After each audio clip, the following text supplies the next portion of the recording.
I want to pay my respects to the Gadigal people of the Eora Nation, on whose land we are meeting. Tonight, what will the result of the referendum on The Voice say about us as Australians? And is Julian Assange about to be freed? Joining our panel, Sri Lankan author and Booker Prize winner, Shehan Karunatilaka, who's been in Australia for the Sydney Writers' Festival. Assistant Minister for Foreign Affairs, Tim Watts, who last week met with the Indian Prime Minister, Narendra Modi. International human rights lawyer, Jen Robinson, currently representing Julian Assange. Indigenous academic at the ANU and member of the Uluru Dialogue, James Blackwell, and the Shadow Minister for Trade and Tourism, Kevin Hogan, whose electorate takes in the flood-affected town of Lismore. Also, is artificial intelligence taking jobs from writers?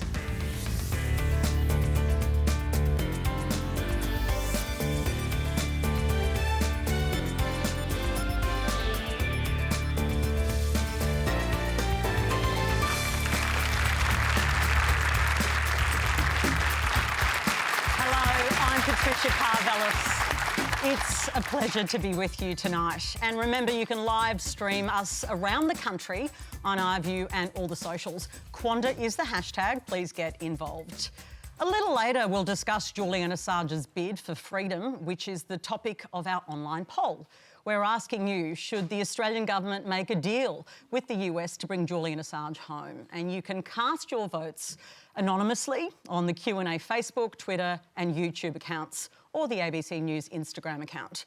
We'll bring you the results a little later in the program, and I'm looking forward to seeing what that says. To get us started tonight, here's a video question from Brandon Wong. Politics in Australia can be a thankless profession with frequent criticisms and infrequent praise from the media and general public. Other countries treat their politicians with a great deal of respect and esteem. Do you think there is a problem with how Australia treats its politicians? And could this be contributing to politician burnout? Well, yes, we did see the WA Premier today say he'd run out of steam. The Tasmanian Premier's done the same thing. Kevin, are we not treating you guys right? Look, I certainly understand that people get burnt out doing this business. It's busy. We're very busy people, and there's a lot of pressure, and there's public criticism that goes with the job as well. But look, having said that, and I'm sure Tim would probably feel the same, I have a lot of gratitude for the job I've been given. My community have put their trust and faith in me, and I don't take that for granted. So I spent every day in this job with a lot of gratitude about the opportunity I've been given. But having said that, I certainly understand people like Mark McGOWAN, who's certainly been, as well as being Premier, a lot of public criticism, and it's a very busy job. Tim, is this a bit of the COVID burnout factor going on here? I think we've only got one Premier left from the sort of COVID era, and that's the Victorian Premier. Well, I think objectively you'd have to say that Mark McGowan's been going pretty well in Western Australia. You know, he's delivered great outcomes for the states. He's, politically on top. So to see him walking away, yeah, it was a bit of a surprise for me. When I talk to school kids about what it's like being a politician, I often say to them that being a politician's not fun. It's not a fun job, but it gives me meaning, it gives me purpose. It helps me get out of bed in the morning because I feel like I'm making the world a better place, trying to shape the nation for my kids. So I think Kevin and I can start the panel by agreeing tonight and saying well, that... we've got off to a good start. One out of one. We'll see how we go. It's a great privilege to have an opportunity to try and affect change in our society. Yeah, and just a clarification, the Queensland Premier, Anastasia Palaszczuk, also remains of the COVID era, so... Dan Andrews is still doing pretty well in Victoria too. Well, as a Victorian, he didn't hold back saying that, did he? But let me just... Can I just say that...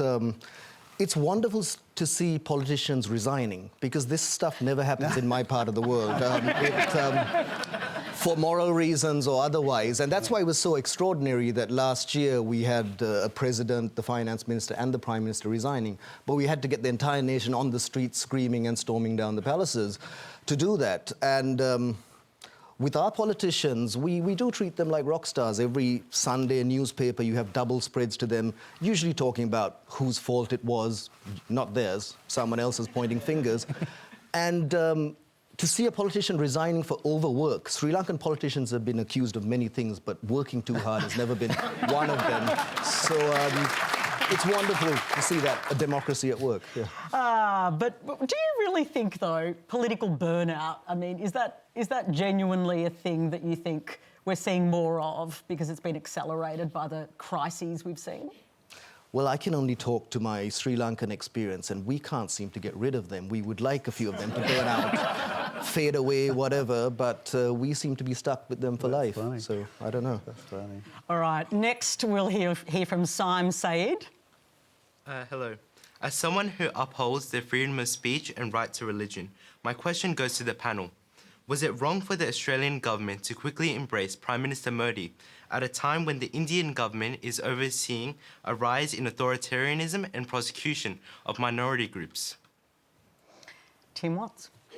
Well, look, Australia and India are great friends and we're comprehensive strategic partners and we share a lot of interests. So, you know, Prime Minister Modi was out here visiting, meeting with Prime Minister Albanese. They did a lot of work on trade and investment, education, green energy, strategic cooperation, defence cooperation. But I'd just say that with respect to India and human rights in India, I mean, India is the biggest democracy in the world. It contains multitudes. It's not a monolith, and you only have to look at recent election results in Karnataka, in Tamil Nadu, or in West Bengal, where I was the week before last, to see that, you know, India can't be defined by any one thing.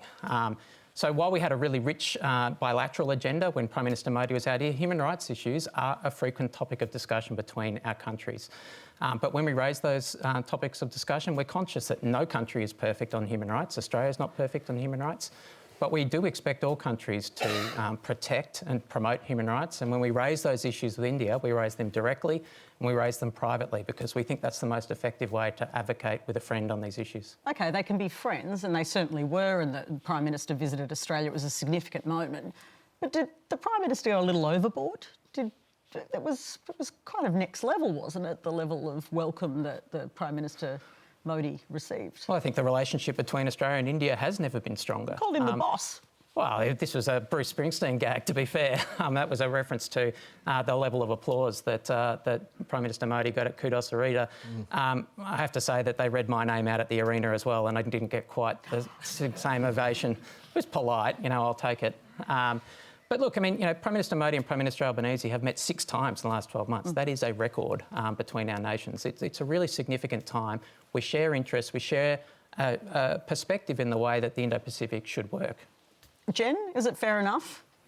Look, Modi has an appalling human rights record. We might say that they are the biggest democracy in the world, but that mantle is at risk. We're seeing an increasing crackdown on journalists, on lawyers, on activists, the criminalisation of people who do work like me.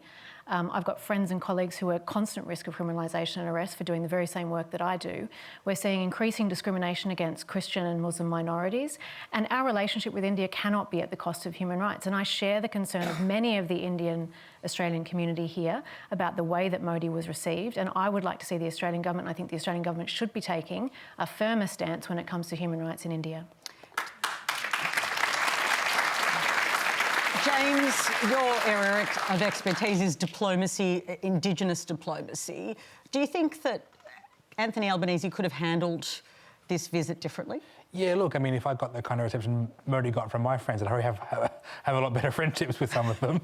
I think, yeah, look, I mean, there is a room for private negotiation, private discussion, I think, between nations such as India and ourselves, but there also needs to be room for public condemnation where that exists. And I think in India, we're seeing a lot of examples, especially very recently, with opposition leaders potentially being jailed to prevent them from running in elections. Like, that's very concerning.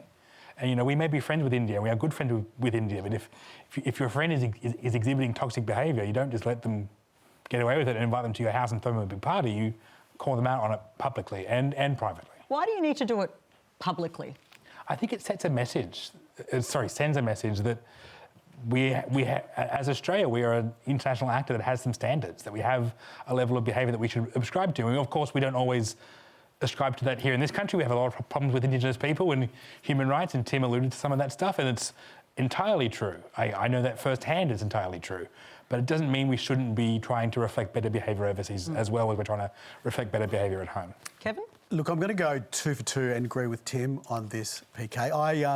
Look, the relationship with India has gone from strength to strength over the last 5 to 10 years. We signed the Economic Cooperation Agreement with them when we were in government. The new government's now going to the Comprehensive Agreement.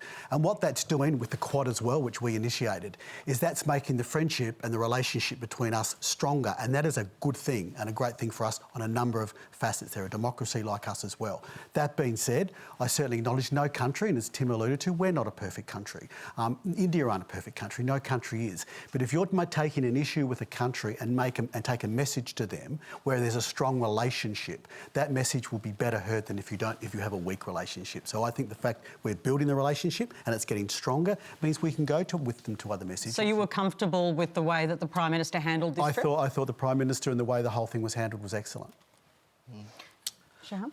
Well, I've been following Mr. Modi's rockstar tours around the world, and yeah, this guy, he sold out Madison Square Garden like he was Bruce Springsteen, and I see even here he got a well-attended reception. And the thing is, I mean, I've travelled extensively through the subcontinent as part of these book tour after the Booker, and it's very curious, the view, because everyone wants to talk to me about their personal dystopia, wherever I am, whether I'm in Bangladesh or Pakistan. But in India, I go to these literary events, and they're usually in these plush, palatial settings. And it's all the literary types, the writers, the journalists, the so-called intelligentsia, who regale me saying, you know, Mr. Modi is a fascist, talk about the crimes of the past and say, you know, we're very worried about the slippery slope he's taking India on. But then after the event, I get in the taxi, and I sit there, and after I've exhausted talking cricket with the taxi driver, the question comes, what do you think of our Prime Minister? And the only sensible answer to that is, well, what do you think of your Prime Minister? And the answer is invariably, oh, great man, you know, India's strong now, and we're a player on the global stage, and we have a strong lead. And I'm no statistician, but I believe there's more taxi drivers than there are literary types. And so I think for better or for worse, yeah, we're stuck with Mr. Modi. But does it worry you, the creeping anti-democratic moments that we've seen there, the raiding of the BBC offices? Are these moments that you think, do they send you a chilling effect? Are you worried about them?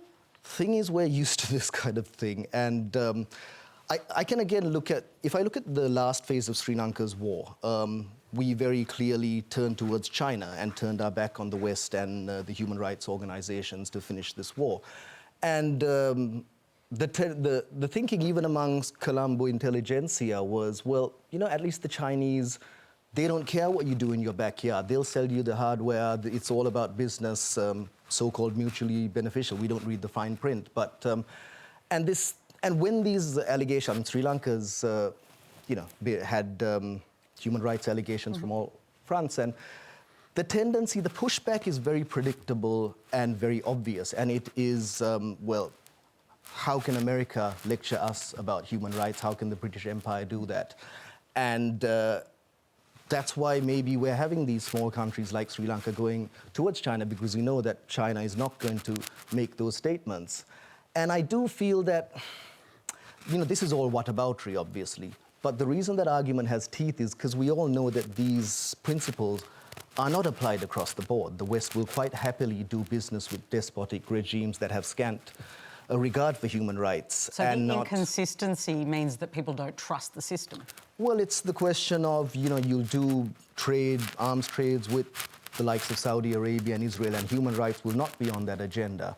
But yet maybe South Asia is a soft target. And this is not glossing over our human rights records, but I think the argument lacks credibility that way, and there will be pushback. And I think when you're a trade party, and I don't envy your job having to do this either publicly but it is akin to going to someone's house and criticizing their furniture and the curtains, and it's not the best way to do business. So that's why we're kind of skeptical on this kind of pushback.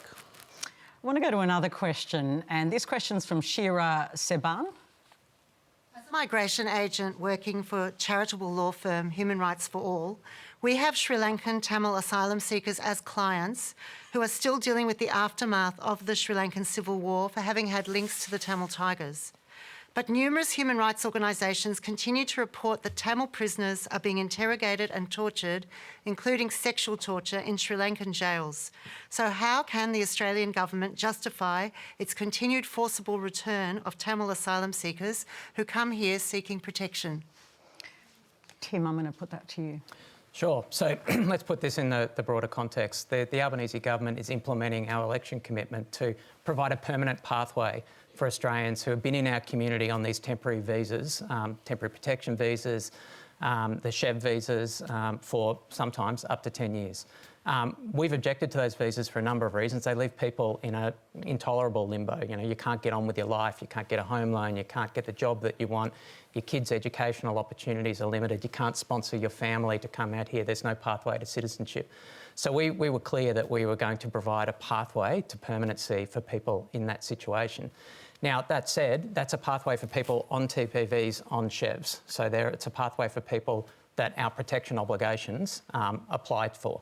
Now, if there's an individual, and every case is different, if there's an individual who protection obligations are found not to apply to, and they've exhausted their legal review options, merits review, judicial review, and there's no other avenue for them to stay in the country, then yes, the expectation is that they would voluntarily return. There's assistance provided to the government to do that. Now, that said, we're not going to be returning people to a country where they face a risk of persecution. That's when those protection obligations kick in. OK, you say that, but if I can go back to you, Shira, what's your own experience of this from the stories you're hearing? Are people being sent back? Yes, definitely. We have numerous clients. We have clients in detention right now who are going to be forcibly removed, and we know that they face great danger in Sri Lanka today. Well, as I say, the way that the system works is that if protection obligations apply to these people, they're not going to be sent back to a country where they face a risk of persecution. Well, there's an inconsistency in what you're both saying, Jen. Well, I think the clear position is that it is unsafe to send Tamil asylum seekers back to Sri Lanka. Australia has protection obligations, so the short answer is we cannot justify it. We know that these people have sought to flee the civil war. We know, as a result of UN reports, that there was grave human rights violations committed against this population, mass persecution, war crimes, crimes against humanity.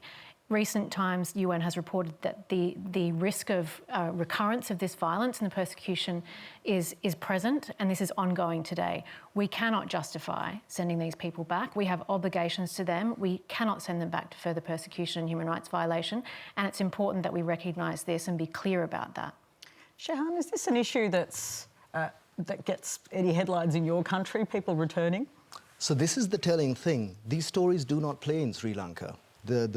If you mention that people are still being persecuted in Sri Lanka, this would not. This is diaspora propaganda. This is the LTT trying to raise its head again, and the undeniable fact is that people are leaving Sri Lanka in droves. And I recently had the misfortune of being in a passport office right after the book, and I saw Sri Lankans have finally learned how to queue. That's one thing that we got from last year, but the queues go all around the place. And we hear only when, say, a boat sinks and there's a human tragedy, or we look at the comic, absurd stories about the handball team, the lengths that Sri Lankans go to get a visa. But no, these stories do not play back there. And you know, if you talk about this, the government and the authorities will deny that there's any torture or persecution of minorities. We accept that it happened during the war, but now it's 10 years since the war, and this is the line that's towed, and this is what most Sri Lankans internally subscribe to. And for me, the sad thing is that you know, people should be clamoring to come into our paradise isle. It's a beautiful place, but why are our own population finding ways and quite dangerous ways to leave? And there are many economic refugees, not just among the poor and the working class. I can't really speak to specific cases and all that because we are kept in the dark about that. That's how it plays, and we don't talk about it, and we deny that there's any wrongdoing. And so therefore, these I guess I can't really speak to the Australian policy on it, but it's left to the courts here to determine if there is a real threat or not. But of course, I'm speaking from living in the Colombo bubble. I know friends who are living in Jaffna and who complain about how that zone is still militarized even decades after the war. But the truth of the matter is Sri Lankans are not aware of things that are happening and will deny that they are happening. I just want to ask you, Tim, I mean, offshore processing on Nauru, I think that the latest estimate coming out of the Senate estimates process was that it's $485 million, and that is housing 22 refugees and asylum seekers. That's like $22 million a person. How can you justify that? Well, we've been clear that our border protection policies haven't changed and won't change. But you said you'd get them off. Well, and Claire O'Neill and the Home Affairs Minister and Andrew Giles, the Immigration Minister, have a very big job in their hands. I mean, they inherited a migration system that was in total failure across the board. I mean, we're not just talking about asylum and refugee claims here. We're talking about 1 million visa applications for skilled migration visas that were sitting in a queue while Australian businesses were crying out for skills. I mean, across the board, the Immigration Department has been failing. So they've gotten in there, they're doing the hard work, as I said, providing a path to permanency for people on TPVs and SHEVs, providing a path to permanency for New Zealanders who have been living in a limbo in our country for a long time as well. Undertaking a root and branch review of our migration system so that it's planned and so that it's delivering the outcomes for the Australian public, for business, for all stakeholders. James, I'm reading your body language there. Look, I like you guys in government, and it's very easy to hit on Kevin and his former coalition members for all the bad things that they did. And I'm not going to list them because we're not having one all night. But many achievements too, James. Many achievements. But you guys won, all right? You're in government now, and it's kind of as a person who works in Canberra and exists in that environment, there is a point at which blaming the other guys stops working. It's his, Barack Obama had this whole thing about closing Guantanamo, and we're here in 2020, whatever. And that's still open. I think it's a bit disappointing with some things that are seemingly so easy to do. It doesn't seem that hard to close it down. Again, I'm not in government, so I want to preface with that, but the excuse of punching Kevin doesn't work after a certain amount of time. It has been a year. There are 40-odd people. How many petitions? There's 22. 22 people on there. The cost of that is insane. There is no justification for it. There's no way we can morally justify it, and there's definitely no way we can economically justify it. OK, so let me take you to that before we get to our next question. Tim, you're basically saying time's up, am I right? You're saying it's past a year, get on with it. Will you press the sort of accelerator on this issue? Well, PK, not to be trivial about this, but we're in government for 12 months after 10 years. 10 years of mess to clean up here. And we are going through it. I mean, when they tell the histories of the first year of the Albanese government, they will not be saying that ministers in this government have been slacking off. I mean, it is a full slate across the board. And I can tell you that... You can't guarantee a time frame for when those asylum seekers will get off? I can guarantee you that the ministers are working very hard at cleaning up the mess that they've inherited. And in that particular area, it's a monster. OK, we'll leave it there. Plenty to get through tonight. Here's Madeline Hampson. Thank you. This question is to Tim Watts. You have spoken about the actions of your ancestor, John Watts, and the death, destruction and violence in Queensland's Darling Downs in the 1860s, and that this is a process you have been grappling with. What steps does Australia need to take to correct these horrific injustices against First Nations people?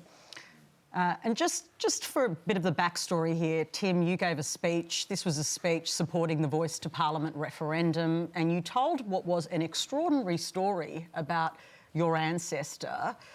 Just taking you to that story first before I'm going to point you to the way that you try and reconcile this. Why did you tell that story? Well, PK, I've been listening to a number of the speeches in the debate about the Voice referendum, and I was becoming increasingly frustrated that a number of these speeches I didn't think were rising to the moment. And I just really wanted MPs to reflect on the nature of the debate and the moment we were in. Not every bill before the Parliament is one that's going to echo down the generations, but I think this is one. This is one that's going to have a legacy for our descendants. And my good friend, the member for Lily, Annika Wells, her first speech was about being a good ancestor. She enjoined MPs, think about how your actions are going to echo down the generations. And I really wanted to call out to MPs saying, look, elevate your contributions here because your descendants will be looking back on this in time. And I did that through the prism of my ancestor who... Tell us about John Watts. So John Watts is one of the first squatters on the Darling Downs, but after that he became a member of the first Queensland Parliament. That's significant in a couple of ways. Most significantly is in 1861, the Queensland Parliament held a parliamentary inquiry into the operations of the Queensland Native Police. Now, the Queensland Native Police were a paramilitary force that historians estimate committed somewhere between 10 and 60,000 extrajudicial murders. The actions of this Native Police force were well known to government. They were directed by the Executive Council and senior ministers. They were well known in polite society at the time. And my ancestor heard this evidence, but I should say he didn't recognise and he didn't listen to Indigenous Australians. He couldn't recognise them as equal citizens, and he didn't listen. No Indigenous person gave evidence before that parliamentary inquiry. And then when that report was tabled, he gave a speech that's still in the Hansard in Queensland, where he said that we needed the Native Police because if you let the squatters have at it, it would be even worse. And at the end of the day, we had to teach the blacks the mastery of the whites through the power of the carbine.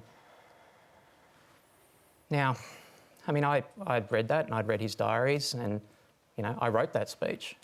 But even standing up to say those words out loud was really hard, was really confronting. Like, it's the emotion catches up with you.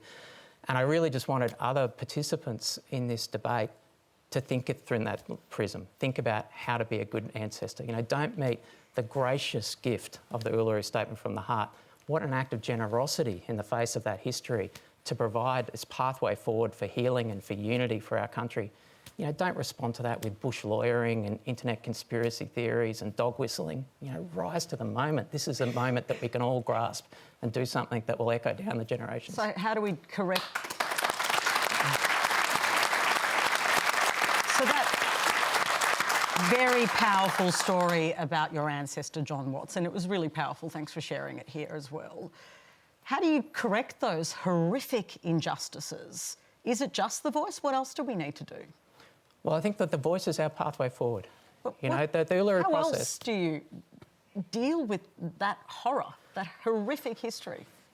I mean, I've reflected on that a lot. I've spoken to historians about it. I've spoken to Indigenous people about it. I've spoken to our First Nations caucus members about it. You know, the Uluru Statement calls for voice, treaty, truth. Now, truth-telling, I always thought, was the most modest of asks. You know, just be honest about what happened to us. But that's not something that people like me own. You know, truth-telling is something that you know, Aboriginal and Torres Strait Islander communities, I think, need to lead at a local level. So I'm not trying to do that in this. I was just trying to, as I say, be upfront about my own legacy as a contribution of goodwill to try and elevate the debate about the voice in the Parliament. That's really interesting. Look, I want to bring you in a moment, James, but just, Kevin, to you, your party came out with a hard no position to the voice very early on. Straight out of the blocks before the proposals was really even known. But the Uluru Statement itself had other components. It wasn't just about a voice or a referendum. One of those key components, and it goes to you talking about this history, is truth-telling. Do you believe in truth-telling? Do you think we need to do truth-telling? PK, absolutely. And I think that there's a lot of things that have happened, like, you know, Tim, what Tim's done is very brave and it's a very touching story, and thank you for sharing it, Tim. There's a lot of wrongs have been done in the past, and a lot of work has been done to try to correct that, and we haven't succeeded in all cases of this. But just to go back to our position, we have Senator Jacinta Namatjira-Price in our room, and we went through a process with coming to this decision. And, you know, I too am disappointed in the debate because, you know, we came to a position where we said, you know, if this was just about constitutional recognition, there would be overwhelming support for this. But this is about an entity, a new entity called The Voice that we'll have, and there is contention around the powers of what The Voice will be able to do or not. But what I've seen also, when people come out and say no, that they don't agree with The Voice, including many Indigenous, crazy now, people are being called racist. I mean, we had a situation last week, you talk about parliamentary speeches. A colleague of mine, Patrick Conahan, gave a quite touching speech about, very gracious towards the Minister, Linda Burney, told a touching story about his father being the first GP in Kempsey to start to see Aboriginal people back in the 1960s. And then a Supreme Court judge comes out and calls him racist. There is nothing racist in his speech except the fact that he is saying no. He's a lawyer. He was on the parliamentary committee that looked into The Voice, and he has questions about it. And we live in a democracy, and questions about this are healthy, and I don't think necessarily the government has done very well in answering some of those questions and being as transparent as they could be. OK, but I just want to take you to the other elements of the Uluru Statement, because as we talk a lot about The Voice, and it makes sense, we're going to have a referendum later this year, We haven't really heard a position about what you think on treaty and truth-telling. Do you think those other processes are worth pursuing? Well, you know, one at a time maybe, but look, I personally, we haven't discussed it as a party, so it's hard for me to jump ahead and say where would our party sit on, you know, a treaty or truth-telling. But, you know, the treaty's second. I think many of us would struggle with the treaty as well. I mean, there are many things... What would you support? Well, I'd support constitutional recognition. I support, you know, we have a Minister for Indigenous Affairs. We have 1,100 advocacy groups right now advocating for Indigenous lifestyles and, you know, and improving, closing the gap, as we call it. We have a record number of Indigenous MPs, and we can and should do more. But I respect and understand people's real questions about the entity called The Voice. OK. James? Look, you can't say you support constitutional recognition and then ignore what our communities are asking for in that process. The Uluru Dialogue process and the Uluru Constitutional Convention was a national convention of Indigenous peoples. Sure, it wasn't all 80,000 of us, but it was a consensus position developed from elected representatives of our communities who met at Uluru and decided this is what we wanted.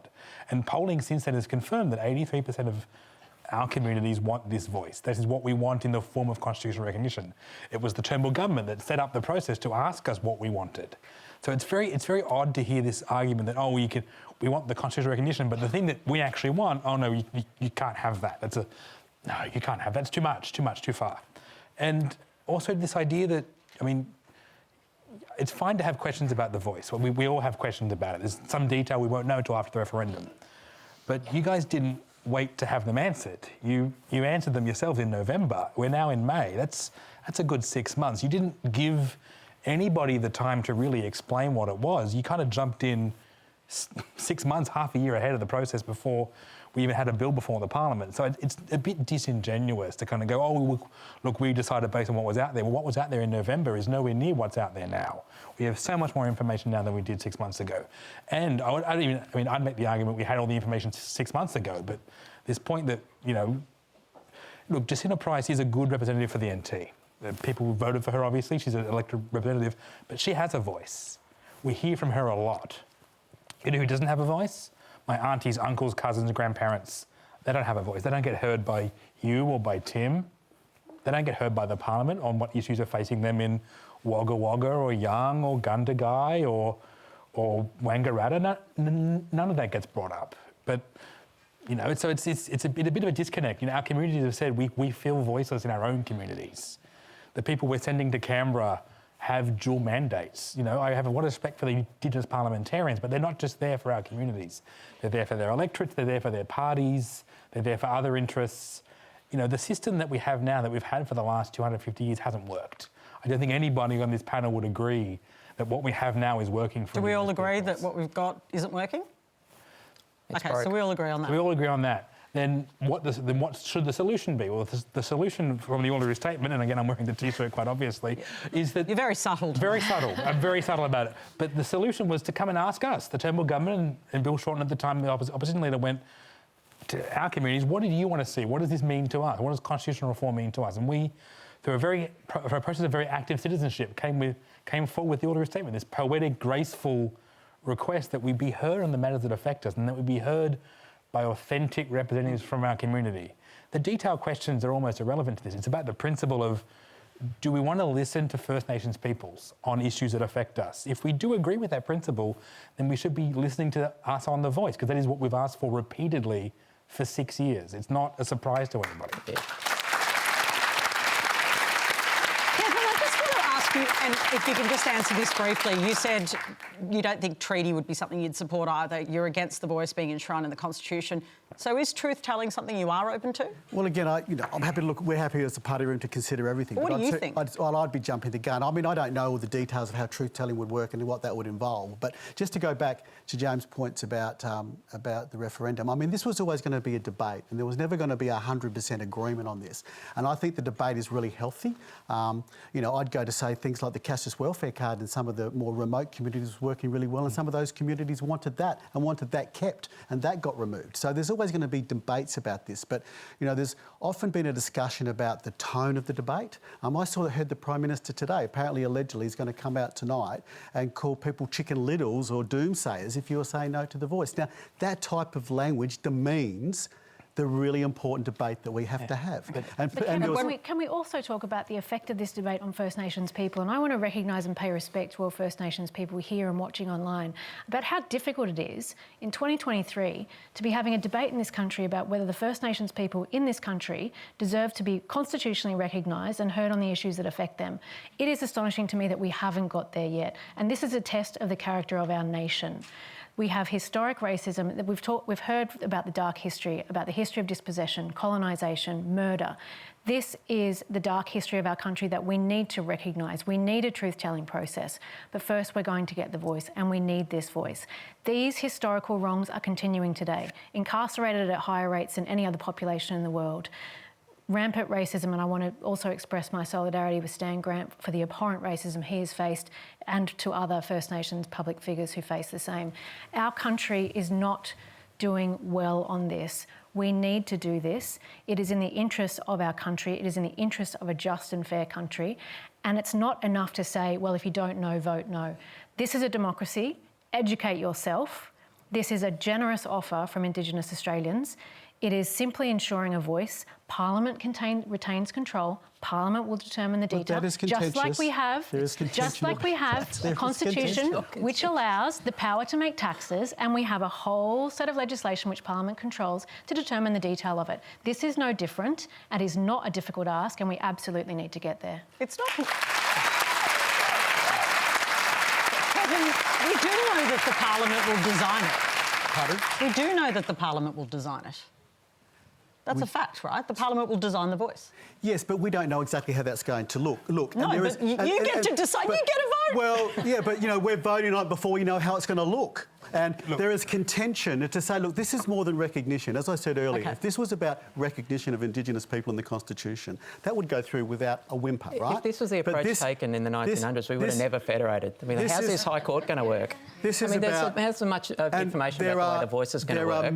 There are many constitutional experts who say this will be contentious, and there are questions about, okay, if the voice, you know, and the wording of being able to go to executive government was, you know, has made some people very wary of it as well. So there are legal questions about this that I think are real, and they haven't been threshed out. I just want to get back to your comment about the debate. Look, and I don't think you can be entirely laying blame on the Yes case for this. When this program tweeted that I was coming on yesterday, I got racist hate abuse about the voice position before I'd even set foot on the stage, enabled by members of your party going out and saying really horrific things in public and in Parliament. Can you say what members of my party said? You're talking about members of Parliament? Members of the Nationals and Liberal Party, like actual, you know. But the point, that's not the point. Also, you make the comment about debate. You guys closed yourself off to the debate 6 months ago. You weren't open to the debate. You mean party members? Yeah, party members. Like, as in party officials, some, you know, whatever. But the point is that Kevin's party and the other coalition party closed themselves off to the debate 6 months ago. You weren't open to it because you declared a position. You weren't open to actually hearing any of the debate because you decided well before the debate had even begun. If you're just joining us, you're watching Q&A Live with Shehan, Karunatilaka, Tim Watts, Jen Robinson, James Blackwell and Kevin Hogan. Now let's get to some other news. Here's Dane Law. My question is to Jen Robinson. Both the Prime Minister and the Leader of the Opposition have come out to call for Julian Assange's prosecution to come to an end. What has been the result of President Biden's cancellation of his Australian trip for this effort? And when can we expect Julian Assange to come back to Australia? Jen. Thank you for your question, and I have the same one. Julian Assange should be released immediately and brought home to Australia. This is an Australian citizen who has been under some form of restriction on his liberty for the past 13 years that I have been his lawyer. 13 years. He is in prison, facing 175 years in a US prison for award-winning publications for which he's won the Sydney Peace Prize, the Walkley Award for Most Outstanding Contribution to Journalism. We are grateful that we now have a government, Prime Minister Albanese, taking leadership on this issue. He is the first Prime Minister in that 13 years to call for Julian Assange's release. We're also grateful for the bipartisan support we now have from the coalition. So there's been a sea change here in Australia, but the question is, what will the United States government do about this? This is an Australian citizen whose health is failing. He is being kept away from his children. He's being kept in prison for revealing war crimes while the people who are responsible for those war crimes remain free. How much longer does this need to go on? And I also want to make sure that we make clear that the Australian public support has been so important. I go down to Canberra. We addressed a briefing room of MPs. It was packed out, standing room only, and all of them said the importance of being in that room was not only because he's an Australian citizen and the free speech implications of this case, but because their constituents are on the phone calling for this to happen. And so I think we now have unity in Australia, but the question is what the US government does with it. And the right thing to do with it is to drop the prosecution. Because what the United States is doing is prosecuting journalism. It is criminalising journalistic practices. It diminishes the moral authority of the United States to be able to raise free speech concerns with any other government. We've now got Russia using the US precedent, charging a Wall Street journalist, Evan Gershkovich, with espionage for the first time since 1987, off the back of what the US is doing to Julian Assange. We hear Chinese government officials saying, well, don't raise Cheng Li or other people in prison here because you guys are imprisoning Julian Assange. It diminishes our ability to raise free speech concerns internationally, but at the core of it, this is an Australian citizen who is in prison for award-winning publications, and it is wrong. And history will look back on this, and the question is, how long will we allow this to go on? And it's already been too long.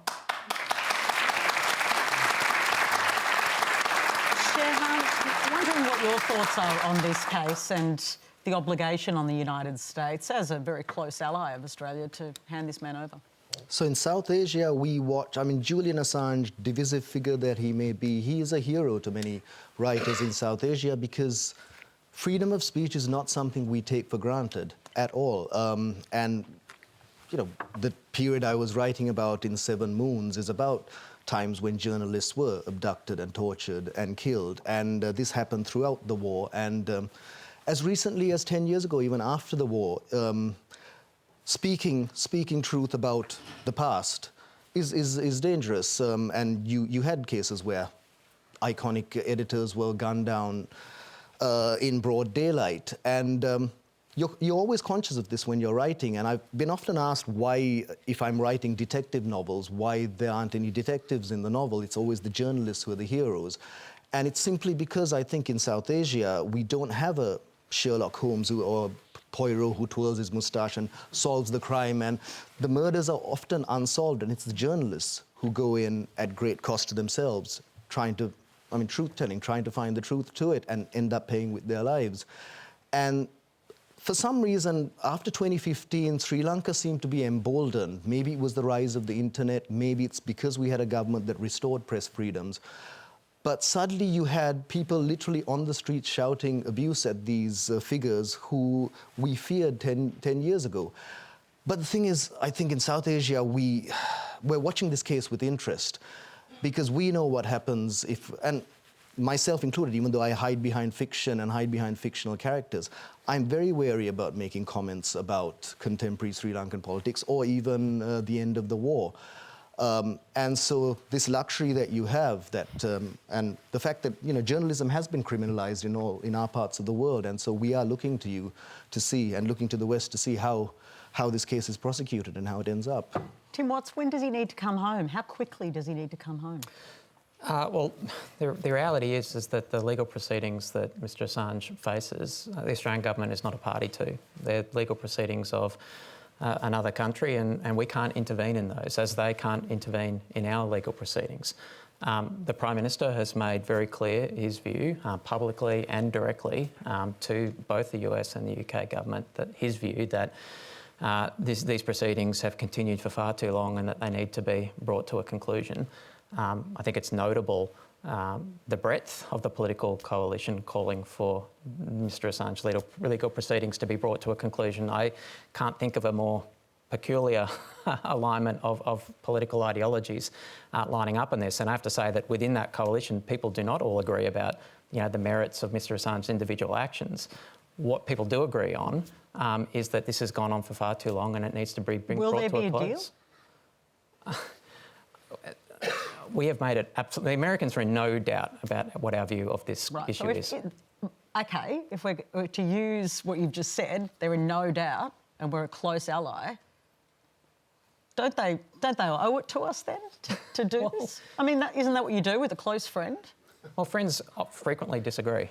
Yeah. I don't know about you, PK, but No, I never disagree with my friends. we've made our position very clear publicly and privately, directly to them.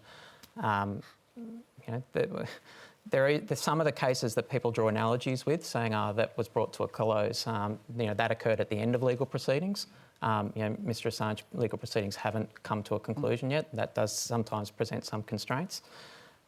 But we have pursued the most effective way that we can see in order to make our case with the US government. OK, Kevin, there is an alliance absolutely on this issue. Peter Dutton has made it clear, for instance, that he thinks it's gone on too long. When does he need to be brought home? Does this need to happen immediately? Well, look, I mean, as has been said, this has been going on over for 10 years. And look, from my region, actually, he spent part of his childhood growing up in my region. So there's a personal connection with him in my community. So there's an overwhelming belief that something needs to happen. It needs to happen soon. This has gone on far too long.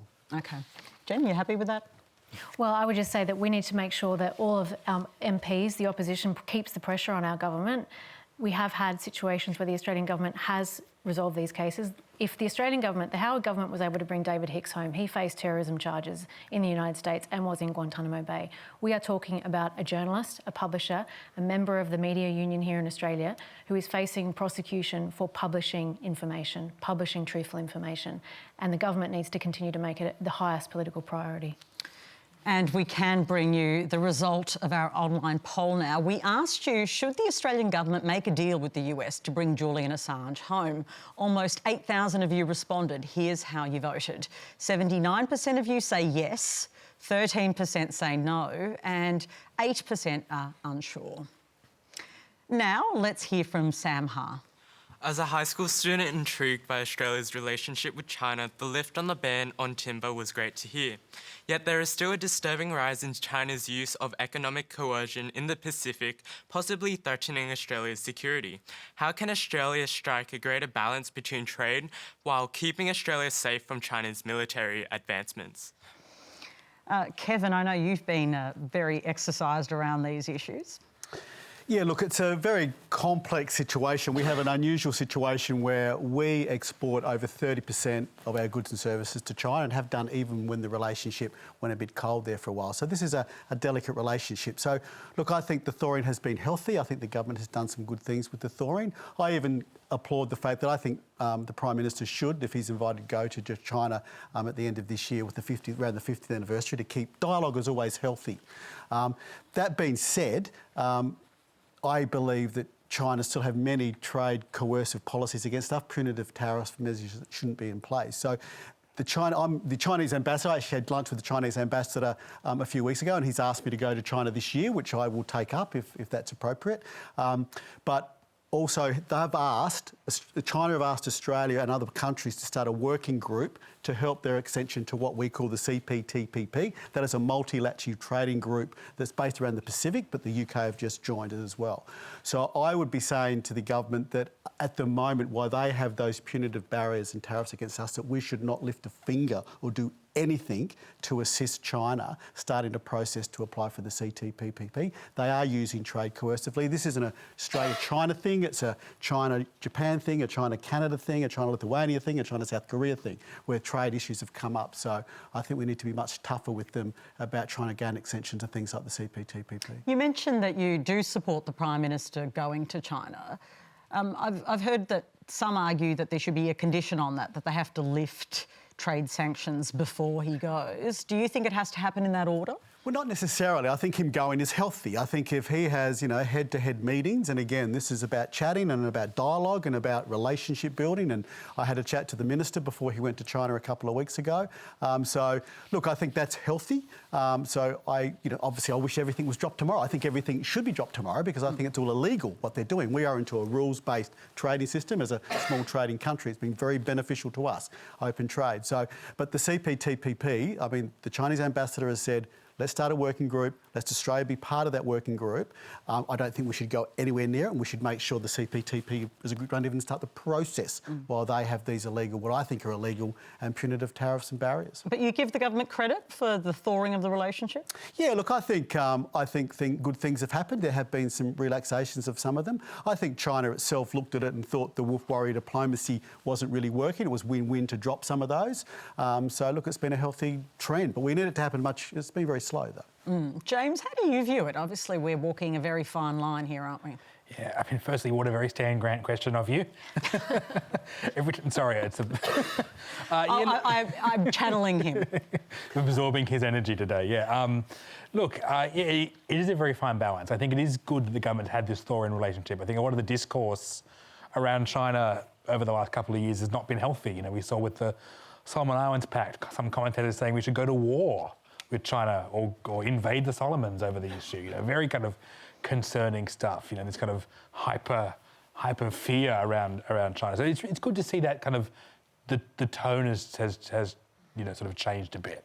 I think that's really important for the relationship. You know, how can we have these dialogues and these kind of relational understandings with China, because they are doing a lot of things that are harmful to Australia. They are acting in a way that's not necessarily benign, but we still have a very important trading relationship with them. So I think it is important that the dialogue is improved and that the Prime Minister hopefully will go to Beijing and, again, continue that kind of process of dialogue and understanding where we can hopefully find some common ground on some issues, but also where Australia can also, you know, we do need to stick firm on some of these very kind of important national security issues that China is kind of behaving on. Of course, and then it brings us back to the other theme, which is human rights, Jen, and raising those issues. That's another difficulty, and we talked about it before in relation to India and our obligations to raise those issues.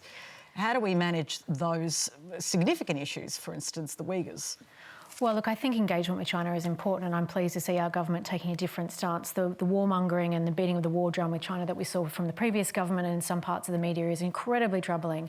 So it's great that we're getting away from that. But of course, again, like India, all of our engagement with foreign powers, including China, must consider human rights. And if we look at what's happening in China, even beyond the Uyghurs, look what's happening in Hong Kong.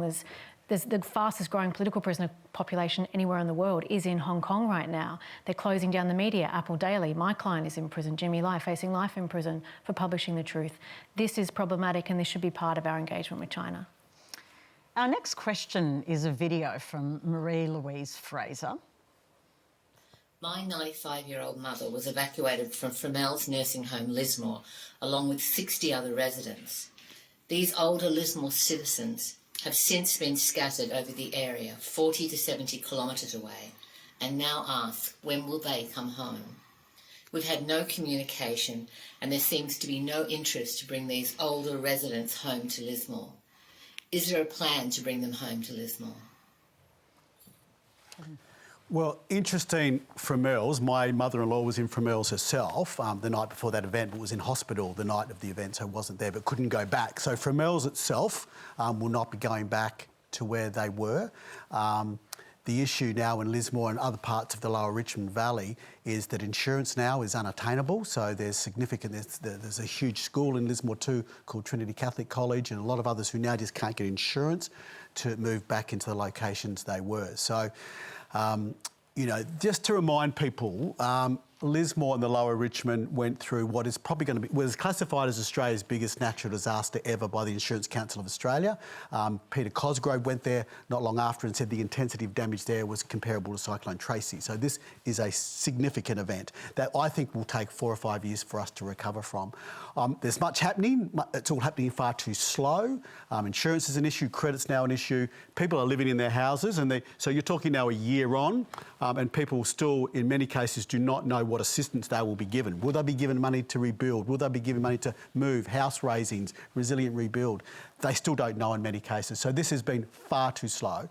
I always believe we should have had someone like the next Angus Houston take over the running of this and the Reconstruction Corporation, not bureaucrats. I'm not being negative about bureaucrats, but bureaucrats they're doing it very professionally but very slowly.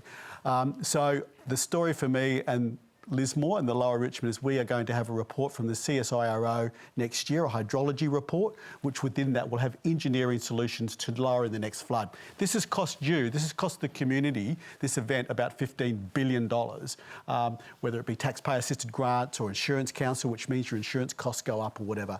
So I think the flood mitigation work will be around $1 to $2 billion. We have to do it. It keeps LISMORE safer, it keeps the whole of the catchment safer, and that report will come up next year, and I'll be fighting very hard for it. All right, and all our thoughts to our viewers in Lismore. I know it's been a really tough couple of years. To finish tonight's discussion, here's Alison Miller. Do you think that non-fiction, fiction or creative writing in general will be made redundant because of the huge growth in artificial intelligence like ChatGPT? Wow, that's a good question. Finally a writing question, yes. A very good question. Are you about to be out of business, Shehan? That's a good question. Well, look, I used to work in advertising, and I guess if my next novel flops, I'll be back working in advertising. And it occurred to me, writing car ads 10 years ago, yeah, a machine could do this, what I'm being paid to do. It's a shot of a car and a headline with a pun on the road.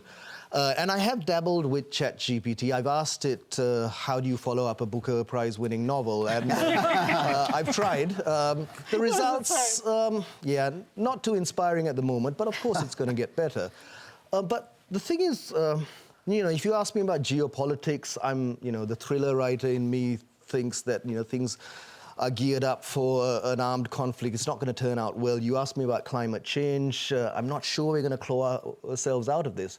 But comes to technology, I'm not that worried, really. I feel that, the cliche, the analogy is, when the tractor came out, everyone was worried that, farmers will be put out of work. But then people stopped farming and started getting into investment banking and coding computers, and now we're so much better off. But for me, the real analogy is photography. So I think when photography was invented, I'm sure there were many portrait painters, landscape painters who thought, it takes me 6 months to do this, it can be done in a second. But in the end, painting evolved. We had Impressionism and Picasso, and no one was put out of work. There's far more photographers working today than there was painters 100 years ago. And so I feel with this, what's going to happen is perhaps the formulaic writing, maybe the computers will get better at doing it. And if it takes, it took me 7 years to write a novel. It takes me 7 weeks. That's great. I can write more stories. But what I do feel is, for writers, you're going to have to be cleverer than... You're going to have to find those stories, because the AI knows the stories that have come before. So you have to find a story that's a few steps ahead of the AI that they can't do. So I think that's the challenge to writers. So I just think, we have no idea how it's going to to turn out. No, but you seem pretty optimistic about it. I think it'll be okay.